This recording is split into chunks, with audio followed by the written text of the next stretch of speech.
Dear students, मैं पीयूष कुमार त्रिपाठी स्वागत करता हूं आप सभी का अपने YouTube channel SCS EDU point पर। आज मैं आपके सामने पुनः कक्षा 10 सामाजिक विज्ञान का नया अध्याय विनिर्माण उद्योग लेकर हाजिर हूं, जो कि भूगोल सेगमेंट से जुड़ा हुआ है। ये अध्याय आपके लिए इम्पॉर्टेंट होने वाला है क्योंकि हम इसमें विनिर्माण उद्योग के बारे में अध्ययन करेंगे। चलिए, तो सबसे पहले हम लोग जान लेते हैं कि ये विनिर्माण शब्द है क्या। विनिर्माण शब्द है क्या? तो इसका मतलब ये कुछ निर्मित था जिसको आपने पुनः निर्मित किया है। कुछ निर्मित था जिसको आपने पुनः निर्मित किया है, ठीक है ना? याद रखिएगा। तो जो कुछ हमारे पास पहले से निर्मित था, ध्यान दीजिएगा आप लोग, जो कुछ हमारे पास पहले से निर्मित था उसको हमने पुनः निर्मित करके एक नया पदार्थ बनाया। पुनः निर्मित करके एक नया पदार्थ बनाया, ये बात को आप ध्यान में रखेंगे। तो जो हमने पहले निर्मित पदार्थ लिया था जिसने इसको बनाने में मदद की, इस पदार्थ को हम कहते हैं कच्चा माल। क्या कहते हैं जी? इस पदार्थ को हम कहते हैं कच्चा माल, ठीक है। और कच्चे माल से हमने जो नया पदार्थ बनाया वो एक ज़्यादा पैसे में बिक गया। वो ज़्यादा पैसे में बिक गया अर्थात मूल्यवान हो गया। क्या हो गया? मूल्यवान हो गया। ये बात को ध्यान में रख लीजिएगा। तो क्या कहा गया कि कच्चे माल को, और ये कच्चा माल प्राप्त कहाँ होता है? कृषि से प्राप्त होता है। कहाँ से प्राप्त होता है? कृषि से। तो पूरी परिभाषा आप क्या बोल सकते हैं? परिभाषा आप लोग लिख लीजिएगा विनिर्माण की, कि कृषि से प्राप्त कच्चे माल को, कृषि से प्राप्त कच्चे माल को मूल्यवान और उपयोगी पदार्थ में बदलना विनिर्माण कहलाता है। कृषि से प्राप्त कच्चे माल को क्या कहना? मूल्यवान और उपयोगी नए पदार्थ में बदलना क्या कहलाता है? विनिर्माण कहलाता है। अब चूंकि यहाँ पे लगा उद्योग, उद्योग, तो जो इस कच्चे माल को मूल्यवान पदार्थ बनाने के लिए उपयोग में लाया जाता है, अर्थात ऐसा स्थान या ऐसा क्षेत्र या कहें तो ऐसी बिल्डिंग या ऐसी इमारत जो कि कच्चे माल को मूल्यवान पदार्थ में बदलने के लिए उपयोग में लाई जाती है, क्या कहलाती है? उद्योग कहलाती है, इंडस्ट्री कहलाती है, ठीक है ना? ये बात को आपको ध्यान में रख लेना है। पिछला चैप्टर जब मैं आपको कृषि पढ़ा रहा था तो मैंने आपको एक पाई चार्ट पढ़ाया हुआ था। पाई चार्ट, पाई चार्ट में मैंने आपको बताया था कि जो हमारे यहाँ है वो 3 सेक्टर हैं। कितने सेक्टर हैं? 3 सेक्टर, 1 2 और इधर आपके 3।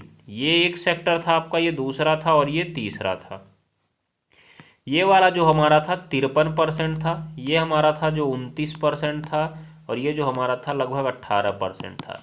ये आंकड़े बदलते रहते हैं लेकिन आप इनको याद कर लीजिएगा। जो 29 के आसपास आपको दिखेगा उसको देखना है, जो 18 के आसपास दिखेगा उसको, जो 53 के आसपास दिखेगा उसको देखना है। तो जो ये 53% था ये सेवा क्षेत्र था आपका। कौन सा क्षेत्र था? सेवा क्षेत्र।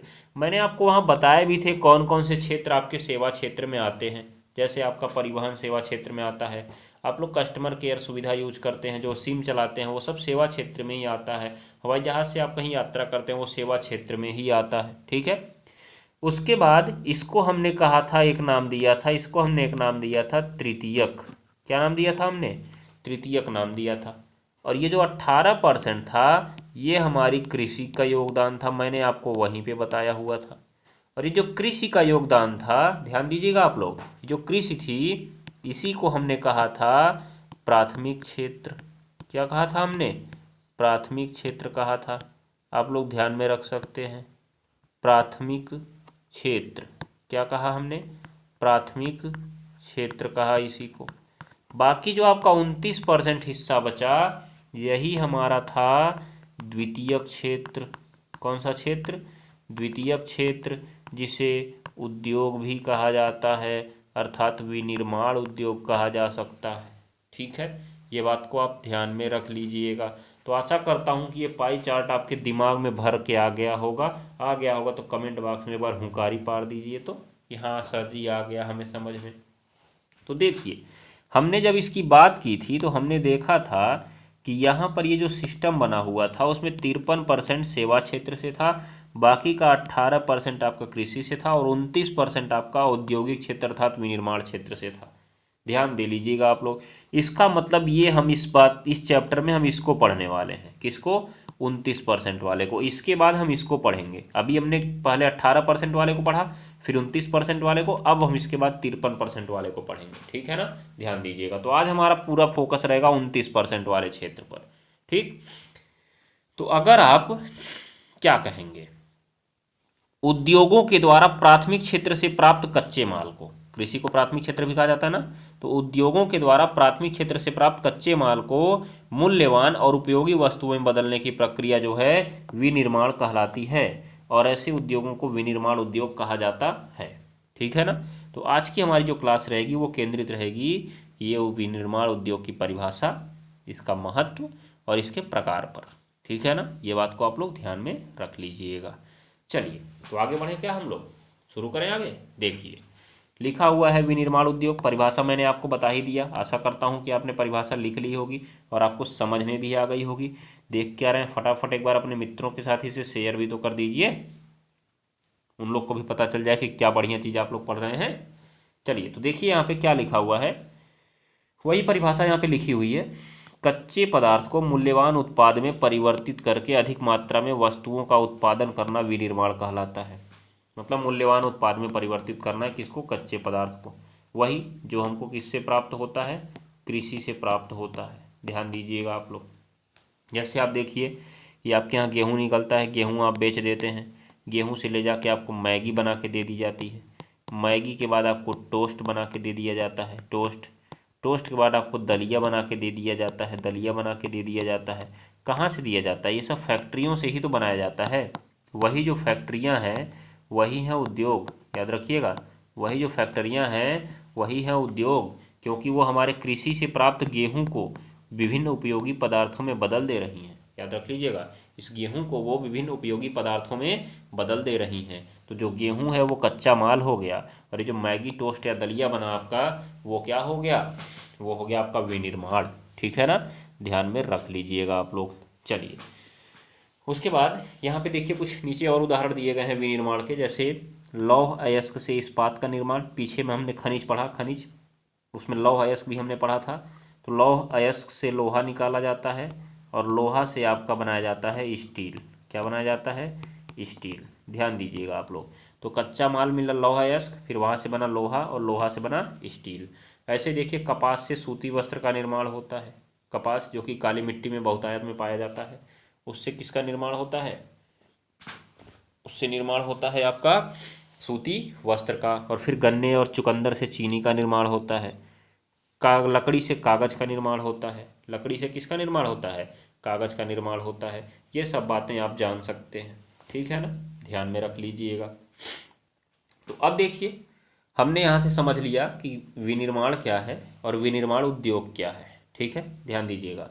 तो यहाँ पे देख लीजिए, विनिर्माण उद्योग की एक लिखित परिभाषा है, आप चाहिए तो इसको भी लिख सकते हैं। क्या लिख सकते हैं? देखिए, कच्चे माल को पक्के माल में परिवर्तित करने वाले या परिवर्तित करके अधिक उपयोगी बनाने वाले जो प्रक्रम होते हैं विनिर्माण उद्योग कहलाते हैं।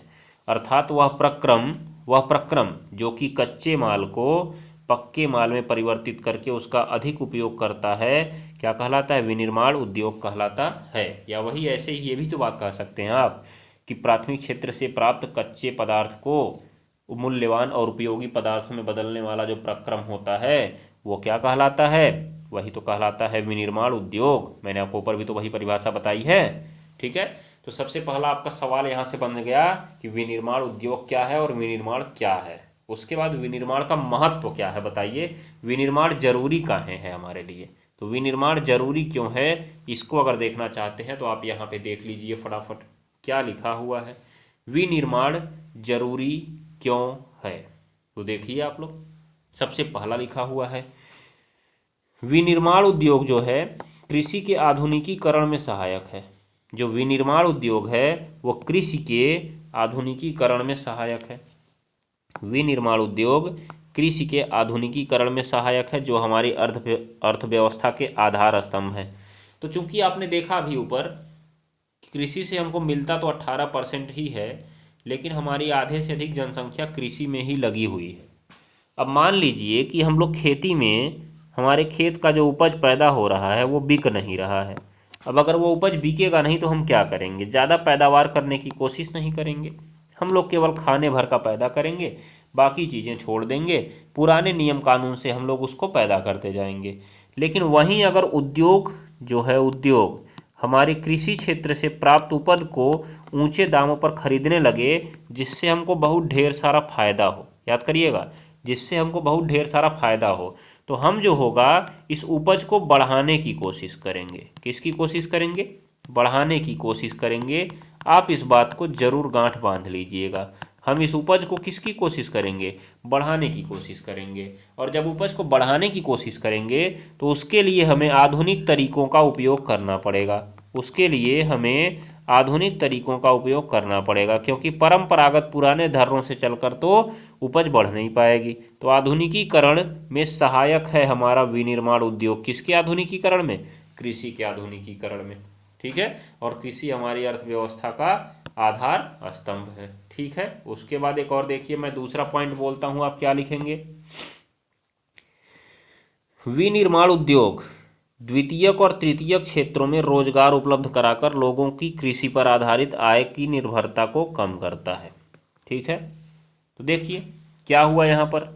सबसे पहली बात उठी कि कृषि पर निर्भरता को कम कैसे कर रहा है। जैसे मान लीजिए कि ये आपका परिवार है, इसमें एक व्यक्ति रहता है, दो व्यक्ति, तीन व्यक्ति, चार व्यक्ति और पांच व्यक्ति रहता है। और आपके यहाँ ये थे 5 बीघे खेत, 5 बीघा खेत था आपके यहाँ। अब ये पांच के पांचों लोग इसी खेत पे लगे रहेंगे, क्योंकि कोई कहीं गया नहीं हुआ है। ध्यान दीजिएगा आप लोग। अब जब पांचों लोग उसी खेत पर लगे हुए हैं तो फाइनली एक लोग 1 बीघा खेत पर ही तो खेती कर पाए। ध्यान दीजिएगा। अब ये लोग बल तो पूरा लगा रहे हैं उस कृषि में, लेकिन क्या 5 लोगों के बल लगाने से इसमें आने वाला पैसा 5 गुना हो जाएगा? क्या नहीं होगा, याद रख लीजिएगा आप लोग। तो पांचों जब उसमें लगे हुए थे तो पांचों लोग मिलकर मान लीजिए 5 लाख रुपए कमा रहे थे, इससे 5 लाख। अब जब 5 लाख ये कमा रहे थे तो एक लोग के खाते में 1 लाख रुपए जा रहा था एक साल में। ठीक है, ये ध्यान में रखिए आप लोग। परंतु जब यहीं बगल में एक उद्योग खुल गया जिसको मजदूरों की ज़रूरत थी, तो वो उनको पैसा देकर बुलाएगा। तो इनमें से 2 आदमी अगर या 3 आदमी चले गए इस उद्योग में काम करने के लिए और इनको अलग से पैसा मिलने लगा, तो बाकी के बचे 2 लोग वही इस खेत पर काम करेंगे। अब इसी खेत पर काम करेंगे तो ये जो उद्योग हमारा लगा था इसको कच्चा माल चाहिए। क्या चाहिए? कच्चा माल चाहिए। तो ये इन्हीं खेत से मंगाएगा कच्चा माल। तो ये लोग क्या करेंगे? 2 लोग कहेंगे कि मेरे माल की मांग बढ़ गई है, मुझे ज़्यादा पैदा करना पड़ेगा। तो ये लोग उसी 5 बीघे खेत में अब 2 ही लोग मिलकर काम करेंगे और अच्छे से काम करेंगे, जिससे उनको बढ़िया पैसा मिलेगा। मान लीजिए अगर 5 ही लाख मिला 2 लोग को मिलकर, तो अब एक लोग को कितना मिलेगा? 2.5 लाख मिलेगा। आय बढ़ गई कि नहीं बढ़ गई? ध्यान दीजिएगा आप लोग। उसके बाद ये जो 3 लोग यहाँ पे गए इनको पैसा अलग से मिलेगा। तो इस परिवार को फायदा मिला कि नहीं मिला? किससे फायदा मिला? इस उद्योग के कारण फायदा मिला। ठीक है, ये बात को आप गांठ बांध लीजिएगा। चलिए, तो ये क्या कह रहा था आपसे कि विनिर्माण उद्योग द्वितीयक और तृतीयक क्षेत्र में रोजगार उपलब्ध कराता है और कृषि आधारित आय पर निर्भरता को कम करता है। अर्थात जो अधिकाधिक जनसंख्या कृषि पर निर्भर थी उसको कम कर रहा है। वो कृषि से हटाकर उसे कहाँ लगा रहा है? उसे उद्योग में लगा रहा है, उसे सेवा सेक्टर में लगा रहा है। ठीक है, इसीलिए ये पॉइंट हमारे लिए इम्पॉर्टेंट हो जाता है। तो आप दूसरा पॉइंट भी अपनी कॉपी में नोट करिएगा। तो मैं पहला पॉइंट एक बार फिर से रिपीट कर देता हूँ, कॉपी में लिख लीजिए। विनिर्माण उद्योग कृषि के आधुनिकीकरण में सहायक है। विनिर्माण उद्योग कृषि के आधुनिकीकरण में सहायक है। दूसरा पॉइंट लिख लीजिए, विनिर्माण उद्योग द्वितीयक और तृतीयक क्षेत्र में लोगों को रोजगार उपलब्ध कराता है, जिससे लोगों की कृषि पर निर्भरता कम होने लगती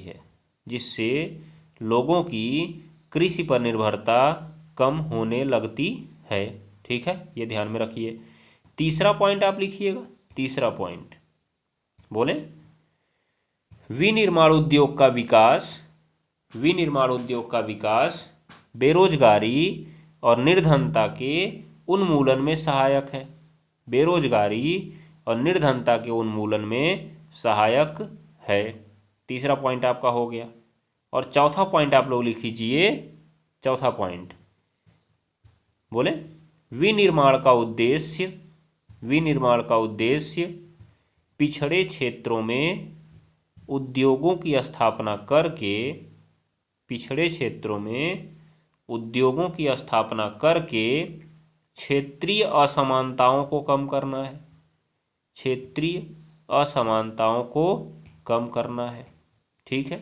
उसके बाद लास्ट नंबर लिख लीजिए, विनिर्माण से प्राप्त, विनिर्माण से प्राप्त उपयोगी वस्तु को निर्यात करने से व्यापार में वृद्धि होती है। व्यापार में वृद्धि होती है। हो गया ना। चलिए, तो ये आपका हो गया विनिर्माण का महत्व, आज का पहला सवाल। ठीक है। चलिए, मैं एक बार इसको आपको समझा देता हूँ। क्या कह रहा है कि जो विनिर्माण उद्योग है वो बेरोजगारी और निर्धनता के उन्मूलन में सहायक है। तो वही तो मैंने कहा कि अगर आपके परिवार में जो 5 बंदे हैं, 5 लोग हैं, अगर वो पाँचों लोग इसी 5 बीघे ज़मीन पर काम करते रहते तो उनको एक साल में कितने रुपए मिल रहे थे? 1 लाख रुपए एक व्यक्ति को। परंतु जब इसमें से 3 व्यक्ति उद्योग में काम करने चले गए तो इन तीनों को 20-20 हज़ार रुपये मान लीजिए मंथली सैलरी मिल रही थी। तो ये लोग पा गए एक साल में 2,40,000 रुपये, 2,40,000 रुपये। बाकी के बचे 2 भाई वो इस खेत में काम करके 5 लाख रुपए कमाए, जितना पहले मिल रहा था। तो अब एक लोग को कितना मिल जाएगा? 2.5 लाख रुपए मिल जाएगा। ध्यान दीजिएगा। तो देखिए, इनकी आय बढ़ गई कि नहीं बढ़ गई? जो पहले प्रत्येक व्यक्ति को 1-1 लाख रुपए मिल रही थी, अब इनको लगभग 2.5 लाख रुपए मिल रही है। तो ये सब काम किसने किया? इसी उद्योग ने किया। अगर ये उद्योग नहीं लगा होता तो क्या यहाँ 5 बंदे में से कोई बंदा जा पाता? कोई नहीं जा पाता। ये बात को आप ध्यान में रख लीजिएगा। ठीक है ना। चलिए, उसके बाद क्या कह रहा है कि पिछड़े क्षेत्र में उद्योगों की स्थापना करके क्षेत्रीय असमानताओं को कम करना है। तो वही कहानी है कि जहाँ पे क्षेत्र पिछड़ा रहेगा, जहाँ पे लोगों को पैसा नहीं मिलता होगा, जहाँ पे लोगों को धन नहीं मिलता होगा, वो क्या होगा? वहाँ पर ये लोग उद्योग स्थापित करेंगे तो वहाँ के लोगों को रोजगार मिलेगा, काम मिलेगा, पैसा मिलेगा, फायदा है उन्हीं को तो होगा ना। ध्यान दीजिएगा आप लोग। चलिए, लास्ट पॉइंट था कि निर्मित माल जो है इसका निर्यात करने से व्यापार वाणिज्य में वृद्धि होती है। तो ये तो होगा ही, सीधी सी बात है। आपने माल पैदा कर लिया, अगर उपयोग नहीं कर रहे हैं दूसरे देशों में बेच दीजिए, वहाँ से आपको पैसा मिलेगा, फिर नया माल बनाइए, फिर बेचिए। इस प्रकार से आप ज़्यादा फायदा कमाते चले जाएंगे। हो जाएगा। ध्यान में रखिएगा आप लोग। चलिए, तो अब हमारा ये हो गया विनिर्माण और विनिर्माण का महत्व। विनिर्माण और विनिर्माण का महत्व ध्यान दीजिएगा आप लोग। यहाँ पे देख लीजिए, यहाँ पे एक लिखा हुआ है राष्ट्रीय विनिर्माण प्रतिस्पर्धा परिषद। राष्ट्रीय विनिर्माण प्रतिस्पर्धा परिषद, नेशनल मैन्युफैक्चरिंग कॉम्पिटिटिवनेस काउंसिल। ठीक है। तो इसको ध्यान में रख लीजिएगा। ये किस क्षेत्र में कार्य करता है? तो ये कार्य करता है विनिर्माण क्षेत्र में। किस में काम करता है? विनिर्माण क्षेत्र में। ठीक है। ध्यान दीजिएगा। चलिए, अब हम लोग चलते हैं अगले सवाल की ओर। यहाँ पे देखिए, आपको एक रिलेशन बताया हुआ है, उद्योग बाजार संबंध। तो पहली बात, तो उद्योग कहाँ पर होंगे? तो उद्योग वहीं पर होंगे जहाँ पर कच्चा माल आसानी से उपलब्ध होगा और जहाँ पे बाजार उपलब्ध होगा। तो बाजार तो मान लीजिए इसका कोई माना जाना नियम नहीं है, क्योंकि जहाँ पे उद्योग होगा उसके आसपास मार्केट अपने आप बन जाएगी। ये बात को ध्यान में रख लीजिएगा। पहले तो आपको कच्चे माल की ज़रूरत है। इसका मतलब सामान्यतया उद्योग वहीं स्थापित किए जाते हैं जहाँ पर कच्चा माल आसानी से उपलब्ध होता है। अब जैसे मान लीजिए कि यहाँ पर निकल रहा है लौह अयस्क, लौह अयस्क। तो आपने एक लौह अयस्क से स्टील बनाने की फैक्ट्री यहाँ पे स्थापित कर दी।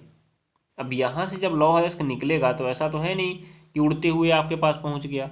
आप इसके लिए ट्रेनें लगाएंगे जो कि मालगाड़ी के रूप में लेकर जाएगी यहाँ तक। अब जब इतना दूर जाएगी तो मालगाड़ी को बहुत खर्चा लगेगा, जिससे आपको वो खर्चा वहन करना पड़ेगा। अब मान लीजिए कि जो लोहा बनाने में आपको लग रहे थे 40 रुपये 1 किलो लोहा बनाने में, अब अगर 40 रुपये लग रहे थे उसमें से आपने 30 रुपये दे दिए किराया, तो 40 बनाने में लग रहे थे, 30 रुपये किराया आपने दे दिया, टोटल हो गया 70 रुपये। कितना रुपये हो गया? 70 रुपये। तो आप कहेंगे मुझे भी तो कुछ फ़ायदा चाहिए, तो आपको लोहा कम से कम 70 से ऊपर, अर्थात कम से कम या 75 कहें, 71 72 कहें, उतने में तो बेचना ही पड़ेगा। ध्यान दीजिएगा आप लोग इस बात को। परंतु अगर आप इस उद्योग को यहीं पर स्थापित कर देते जहाँ पर लौह अयस्क निकल रहा था, तो क्या होता? यहाँ से यहाँ तक ट्रेन लाने में ज़्यादा खर्चा नहीं होता, मान लीजिए 4 रुपये या 5 रुपये होता, तो क्या होता? 40 रुपये आपकी लागत लगी, 5 रुपये आपका लौह अयस्क मंगाने में लग गया 45, और मान लीजिए कि 5 रुपये आपने फ़ायदा कमा लिया, तो टोटल आपने उस वस्तु को कितने में बेचा? 50 रुपये में, जो कि आप पहले 75 रुपये में बेच रहे थे। दिखाई दे रहा है कि नहीं दिखाई दे रहा है? तो फ़ायदा कहाँ पर है उद्योग लगाने में? जहाँ पे कच्चा माल निकल रहा है। तो आप क्या कहेंगे कि उद्योग उसी स्थान के आसपास स्थापित किए जाते हैं जहाँ पर कच्चे माल की उपलब्धता होती है और बाजार उपलब्ध होता है। ये भी आप बोल सकते हैं, नहीं तो ज़रूरी नहीं है। ठीक है। उसके बाद उद्योगों के स्थापित करने के लिए आवश्यक स्थितियाँ या आवश्यकताएं, उद्योगों की आवश्यकताएं, मतलब कहीं पे आप उद्योग स्थापित करना चाहते हैं, मान लीजिए यहाँ पे आप उद्योग स्थापित करना चाहते हैं, तो आपको क्या क्या करना होगा, किस किस चीज़ का आप ध्यान में रखेंगे? तो आप लिख लीजिए, उद्योगों को स्थापित करने की निम्नलिखित दशाएं हैं। उद्योगों को स्थापित करने की निम्नलिखित दशाएं हैं। पहला नंबर आप लिखिएगा, सरकार की नीतियाँ उचित होनी चाहिए। सरकार की नीतियाँ उचित होनी चाहिए। ये क्या है? ये मैटर क्या फंस रहा है? देखिए ज़रा आप लोग, मैं कहता हूँ आपसे कि सरकार की नीतियाँ उचित होनी चाहिए। नीतियाँ, तो सरकार की नीतियाँ उचित होने का मतलब है कि मान लीजिए ये दो देश हैं, एक देश ए है, एक देश बी है। इस देश में सरकार ने कहा कि आप हमारे पास आइए, मैं आपको 2 दिन के अंदर लाइसेंस दूंगा और आप अपनी फैक्ट्री इस्टेब्लिश कीजिए, स्थापित कीजिए और उत्पादन करना शुरू कीजिए। इस देश ने कहा कि अगर आप हमारे यहाँ आएंगे तो पहले मैं आपको प्रमाणित करूंगा, फिर मेरा राज्य आपको प्रमाणित करेगा, फिर वो जिला आपको प्रमाणित करेगा, फिर वो क्षेत्र आपको प्रमाणित करेगा, तब जाके आपको लाइसेंस मिलेगा और फिर आप अपनी फैक्ट्री स्थापित कर पाएंगे। ध्यान दीजिएगा आप लोग। तो कोई भी अगर आदमी बिजनेस खोलना चाहता है या उद्योग खोलना चाहता है तो कौन से देश में जाएगा? देश ए के पास जाएगा कि देश बी के पास जाएगा? जाहिर सी बात है देश ए के पास जाएगा, क्योंकि उसको मालूम है कि मुझे 2 दिन के अंदर वहाँ पे निवेश का परमिशन मिल जाएगी और मैं अपनी फैक्ट्री को इस्टेब्लिश कर सकता हूँ। परंतु यहाँ पर उसको 4 जगह से परमिशन लेनी है, बहुत ज़्यादा घाटा होने वाला है, इसलिए वो यहाँ पे नहीं आएगा। तो सबसे पहली चीज़ कि सरकार की नीतियाँ अगर अच्छी हैं, लचीली हैं, तो उद्योग ज़्यादा स्थापित होते हैं, और अगर सरकार की नीतियाँ दोषपूर्ण हैं, कठोर हैं, तो उद्योग कम स्थापित होते हैं। ठीक है, ये बात को ध्यान में रख लीजिएगा। तो ये हो गई आपकी पहली कंडीशन। उसके बाद आप देखिए आगे, अगला आप देखेंगे, दूसरा पॉइंट आप लिखिएगा। दूसरा पॉइंट आपका दूसरा सवाल है आज का, ध्यान दीजिएगा आप लोग। तो दूसरा पॉइंट आप इसमें लिखेंगे कच्चे माल की उपलब्धता। दूसरा पॉइंट लिख लीजिएगा कि कच्चा माल उस उद्योग के निकट ही उपलब्ध होना चाहिए। आपका ये दूसरा पॉइंट हो गया, कच्चा माल उस उद्योग के निकट ही उपलब्ध होना चाहिए। क्यों जी? क्योंकि अगर कच्चा माल मैंने बताया तो बहुत दूर रहेगा तो आपको खर्चा ज़्यादा लगेगा ना, इसीलिए आपका सामान महंगा बिक नहीं पाएगा। ध्यान दीजिएगा आप लोग। अब देखिए तीसरा पॉइंट लिखिएगा। तीसरा पॉइंट, श्रम और पूंजी की पर्याप्त उपलब्धता। श्रम और पूंजी की पर्याप्त उपलब्धता। ठीक, तो देखिए जैसे मान लीजिए कि आप गए एक उद्योग खोलने, आप गए एक उद्योग खोलने के लिए। अब उस उद्योग में आपको 100 श्रमिकों की ज़रूरत थी। तो पता चला कि आपने जिस क्षेत्र में उद्योग खोला वहाँ पर कोई श्रमिक था ही नहीं, आपको श्रमिक मिले ही नहीं। कच्चा माल तो पास में था लेकिन श्रमिक ही नहीं मिले। ध्यान दीजिएगा आप लोग, इसीलिए क्या वो उद्योग वहाँ पे चल पाएगा? नहीं चल पाएगा। तो उद्योग को ऐसी जगह लगाना चाहिए जहाँ पर श्रम और पूंजी के पर्याप्त साधन उपलब्ध हों। श्रम और पूंजी के पर्याप्त साधन उपलब्ध हो। ठीक है ना। चलिए अगला पॉइंट लिखिएगा। अगला पॉइंट लिख लीजिएगा। बाजार की सुविधा होनी चाहिए। बाजार की सुविधा होनी चाहिए। बाजार की सुविधा होनी चाहिए। ठीक है। तो जाहिर सी बात है, अगर उद्योग के पास ही मार्केट रहेगा तो मार्केट में सामान जल्दी पहुंचेगा और जल्दी बिकेगा। याद रखिएगा। जिससे उत्पादन बढ़ेगा, उत्पादन बढ़ेगा, श्रम बढ़ेगा, श्रम बढ़ेगा तो पूंजी बढ़ेगी, धीरे धीरे हमारी अर्थव्यवस्था बढ़ती जाएगी। पांचवा आप लिख लीजिएगा। परिवहन के उचित साधन होने चाहिए। परिवहन के उचित साधन होने चाहिए। जैसे मान लीजिए कि उद्योग कंपनी ने अपना उद्योग स्थापित कर लिया एक ऐसे एरिया में जहाँ पर रास्ता जाने के लिए सड़क ही नहीं थी। अब यहाँ से वो सामान बनाएगा तो सामान कैसे भेजेगा? उसी सड़क के रास्ते ही तो भेजेगा ना। अब उस सड़क से मान लीजिए ट्रक जा ही नहीं सकता है, केवल डीसीएम जाता है, छोटा वाला, जिसे आप लोग डाला भी बोलते हैं। तो अगर छोटा वाला डाला ही जाता है तो वो तो एक बार में बहुत कम सामान लेके जाएगा। पेट्रोल डीजल तो ज़्यादा खाएगा ही खाएगा, लेकिन बहुत कम सामान लेके जाएगा। तो उस उद्योग को घाटा होगा कि नहीं होगा? अगर परिवहन की सुविधा बढ़िया होती तो वह जल्दी जल्दी सामान को मार्केट में पहुंचाता और उसके सामान जल्दी बिकते और बढ़िया होते। ध्यान दीजिएगा आप लोग।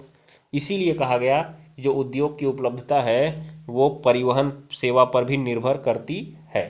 ठीक है। तो आप लोग उद्योग की स्थापना की आवश्यक दशाएं नोट कर लिए हैं। मैं इस चित्र को दिखा देता हूं, बाकी की कहानी हम लोग कल करेंगे। चित्र देखिए आप लोग, क्या है आपके पास।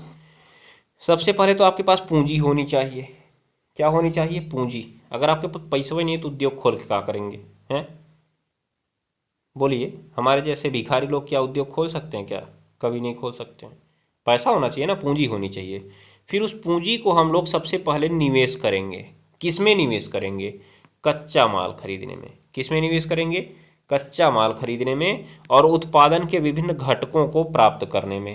उत्पादन के विभिन्न घटकों को प्राप्त करने में, जैसे भूमि चाहिए हमको पूंजी खरीदने के लिए, मतलब पूंजी चाहिए हमको भूमि खरीदने के लिए। श्रम खरीदने के लिए भी पूंजी चाहिए। याद रखिएगा। अवसंरचना, अवसंरचना मतलब वही इमारत जो बनवानी होगी, क्योंकि आप खुले आसमान में तो उद्योग का उत्पादन करेंगे नहीं, वस्तुओं का उत्पादन तो करेंगे नहीं। तो जब आप बिल्डिंग, इमारत आदि बनाएंगे उसे आप क्या कहेंगे? अवसंरचना। अवसंरचना, जिसे इंग्लिश में कहा जाता है इंफ्रास्ट्रक्चर। INFRASTRUCTURE,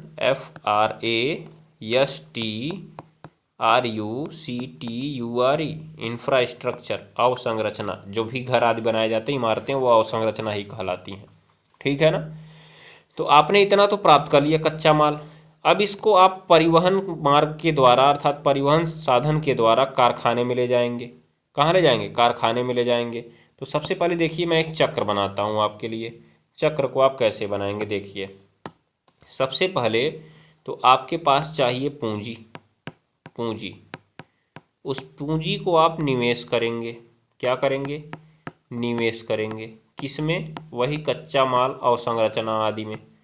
कच्चा माल, अवसंरचना आदि में। ध्यान दीजिएगा। फिर पूंजी को निवेश करने के बाद आप उसे कच्चे माल को कारखाने में लेके जाएंगे। कहाँ लेके जाएंगे? कारखाने में। कारखाने से आप वस्तु का निर्माण करेंगे। वस्तु निर्माण करेंगे आप। क्या निर्माण करेंगे? वस्तु निर्माण करेंगे। वस्तु निर्माण करने के बाद आप उसे मार्केट में ले जाएंगे। कहाँ ले जाएंगे? मार्केट में। मार्केट में बेचने के बाद पुनः आपको पूंजी प्राप्त होगी और आप उस पूंजी को फिर से निवेश कर देंगे। तो ये आप चक्र बना सकते हैं। यहाँ पे आप लिख सकते हैं परिवहन। क्या लिख सकते हैं? परिवहन। परिवहन के बाद फिर यहाँ पे आप लिख सकते हैं परिवहन। तो हमारे जो विनिर्माण उद्योग का चक्र है, इसको पूरा करने में परिवहन अर्थात सेवा क्षेत्र का भी महत्वपूर्ण योगदान है। अगर सेवा क्षेत्र नहीं होता तो ये चक्र हमारा पूरा नहीं हो पाता। ये बात को ध्यान में रख लीजिएगा। तो ये हमारा है उद्योग चक्र। क्या है? उद्योग चक्र, या हम कहें तो विनिर्माण उद्योग चक्र है, जिसमें हमारे पास पूंजी थी, पूंजी का हमने निवेश किया कच्चा माल और उसके अन्य घटकों में। फिर हमने उस कच्चे माल को परिवहन के द्वारा कहाँ पर पहुंचाया? कारखाने में पहुंचाया। यहाँ पर विभिन्न यंत्रों के द्वारा वस्तु का निर्माण किया गया। उसके बाद उस वस्तु को परिवहन मार्ग के द्वारा, परिवहन साधन के द्वारा हमने पहुंचा दिया मार्केट अर्थात बाजार में, जहां पर उसके बिकने से पुनः पूंजी प्राप्त हुई, उस पूंजी का फिर से निवेश कर दिया गया और इस प्रकार एक चक्र पूरा हो गया। ठीक है ना, ये बात को आप लोग को ध्यान में रख लेना है। वही कहानी देखिए यहाँ पर दोहराई गई है, देख सकते हैं यहाँ पे निवेश किया गया है, निवेश को परिवहन के द्वारा कारखाना में ले गए हैं, कारखाने में उत्पाद तैयार किया गया है, उत्पाद को परिवहन से फिर मार्केट में बेच दिए, मार्केट से हमको फिर पूंजी मिल गई। इसे उद्योग बाजार संबंध भी कह सकते हैं या उद्योग चक्र भी कह सकते हैं। ठीक है, तो उद्योग बाजार संबंध लिख के वो सारणी बना लीजिए आप वीडियो बैक करके। तो आज के लिए बस इतना ही। कल की क्लास में हम लोग पढ़ेंगे उद्योगों का वर्गीकरण, उद्योगों को कैसे कैसे बांटा जा सकता है। इसमें हमारे लिए आएगा एक सूक्ष्म, लघु, मध्यम उद्योग और दीर्घ उद्योग, जिसके बारे में हमको अच्छे से जानकारी लेनी होगी। तो मिलते हैं कल की क्लास में। आज के लिए बस इतना ही। टाटा बाय बाय, धन्यवाद। मस्त रहिए, स्वस्थ रहिए, पढ़ते रहिए, हंसते रहिए, हंसाते रहिए और अपने से बड़ों का सम्मान करिए। चलिए, धन्यवाद।